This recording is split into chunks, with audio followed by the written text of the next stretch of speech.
Hello everyone, আসসালামু আলাইকুম। Welcome back to my channel. আশা করি তোমরা সবাই খুব ভালো আছো। আমিও আলহামদুলিল্লাহ ভালো আছি। আজকের ভিডিওটা জুনের 4 তারিখ 2025-এর। তো গতকালকে আমি সেরকম কিছুই করি নাই। গতকালকে আমি পুরাই রেস্টে ছিলাম আর বাইরেও ঘুরতে গেছিলাম। তো আমার ভিডিওটা তোমরা দেখতে থাকলে সেটা বুঝতে পারবা। তবে আজকের ভিডিওর টপিক কিছুটা আলাদা। আজকে আমি কি করছি সেটা তোমরা দেখতে থাকো, বাট আমি আজকে তোমাদেরকে অন্য বিষয় নিয়ে কিছু কথা বলতে চাই। আজকের ভিডিওর টপিক হচ্ছে আমরা কিভাবে নিজেদেরকে পরিবর্তন করতে পারি। দেখো, পরিবর্তনটা তো আর একদিনে আসবে না।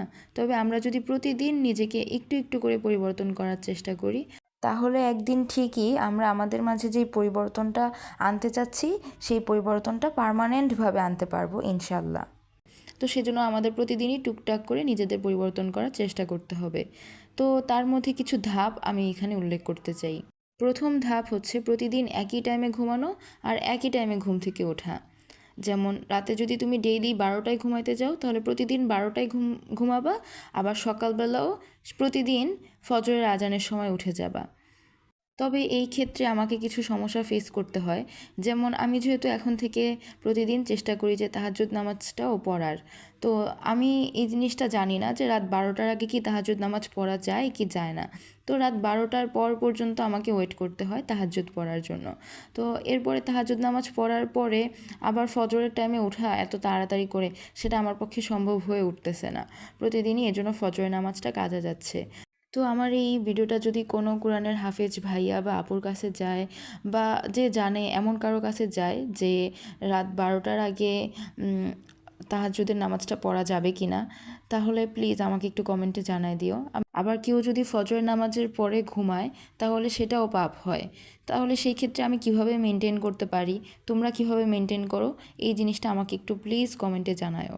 তো যেটা বলতেছিলাম, প্রথম ধাপ হচ্ছে প্রতিদিন একই টাইমে ঘুমানো, আবার একই টাইমে ঘুম থেকে ওঠা। পরের দিন কি কি কাজ করবা, কি কি পড়বা, বা কি কি প্ল্যান আছে, কোথায় কোথায় যাবা, কোথায় কোন কাজ করা লাগবে, সব কিছু আগের দিন রাতে ঘুমানোর আগেই সেটা নোট ডাউন করে ফেলা। ঘুম থেকে ওঠার পরে দিনের শুরুতেই ফোন না ধরা, আগে প্রয়োজনীয় কাজ কমপ্লিট করে তারপরে ফোন ইউজ করা। প্রতিদিন টুকটাক করে হলেও এক্সারসাইজ করা। এক্সারসাইজ করা সম্ভব না হলে বাইরে হাঁটতে যাওয়া। আর আমার ভিডিও যেহেতু ম্যাক্সিমাম স্টুডেন্টরা দেখে, তো সেজন্য আমি বলবো প্রতিদিন পড়াশোনা করা। দিনের পড়া দিনে কমপ্লিট করতে না পারলেও অ্যাটলিস্ট প্রতিদিন পড়াশোনা করা। প্রতিদিন পড়াশোনা করা, অল্প করে হলেও প্রতিদিন পড়াশোনা করা। আমি এই কথাটার উপর বারবার জোর দিয়ে বলতেছি, প্রতিদিন পড়াশোনা করা। যে যেই ধর্মেরই হোক না কেন, যদি মুসলিম ধর্মের হয় তাহলে অবশ্যই 5 ওয়াক্ত নামাজ পড়া, যদি ছেলে হয় তাহলে অবশ্যই মসজিদে যাওয়া, আর যদি মেয়ে হয় তাহলে যেই দিনগুলো নামাজ থাকবে অবশ্যই অবশ্যই অবশ্যই নামাজটা আদায় করা ইন টাইমের মধ্যে, যেন মানে নামাজটা পড়লে নিজেকে রেগুলার রাখা যায়। আর যদি মুসলিম ধর্মের না হয়, যেই ধর্মেরই হোক না কেন, প্রতিটা ধর্মেই তো সৃষ্টিকর্তা সম্পর্কে উল্লেখ করা আছে। তো সৃষ্টিকর্তাকে ডাকা।